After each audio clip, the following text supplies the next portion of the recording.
بسم اللہ الرحمن الرحیم۔ ناظرین السلام علیکم۔ مسلمانوں کی بستی میں جناب فاطمہ کی پوتی پرانے کرتے میں دفن ہو گئی۔ خطیب آل محمد سید اظہر حسین زیدی مرحوم فرماتے تھے، جناب سکینہ سلام اللہ علیہا نے شام کو اڑتے ہوئے پرندوں کو دیکھا اور پوچھا، بھائی سجاد، یہ پرندے کہاں جا رہے ہیں؟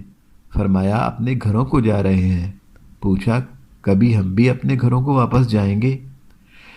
ایک رات سوئی تو خواب میں بابا کو دیکھا تو ہائے بابا کرتے ہوئے آنکھ کھلی اور بابا کو یاد کر کے رونے لگی۔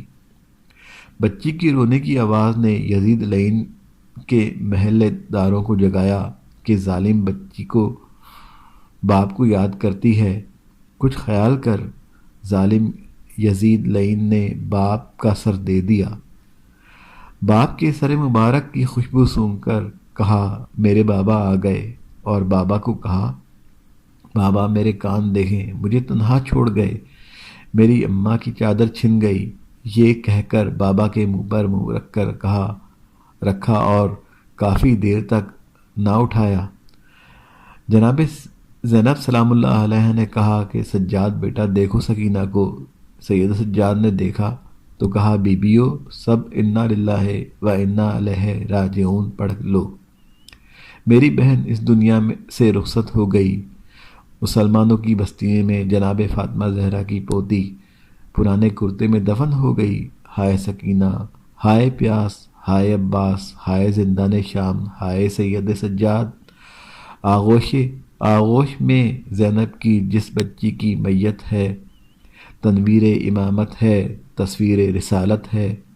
عابد نے بسط حسرت چومی ہے جبیں جس کی، خاموش ہے یوں جیسے قرآن کی آیت ہے۔ ٹھکرایا ہے زینب نے حاکم کے عطیہ کو، دیتا ہے کفن اس کو جو صاحب غیرت ہے۔ یہ کہہ کے طلب کی ہے زہرا کی پھٹی چادر، کفنائیں گے ہم اس کو جو پارۂ عصمت ہے۔ زندہ ہی کے گوشے میں عابد نے لحد کھو دی، شبیر کی بیٹی کی یہ آخری خدمت ہے۔ زینب نے لٹایا ہے مرقد میں سکینہ کو، بے ہوش ہے صدمہ سے ماں کی عجب حالت ہے۔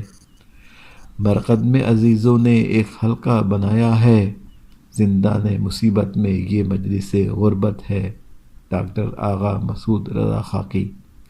5 صفر بروایت شہادت جناب سکینہ بنت الحسین سلام اللہ علیہ پر تمام مومنین بالخصوص خاندان رسالت امام حسین علیہ السلام اور امام زمانہ علیہ السلام کو تعزیت پیش کرتے ہیں۔ اللہم صلی علی محمد و آل محمد وعجل فرجہم والعن اعدائہم۔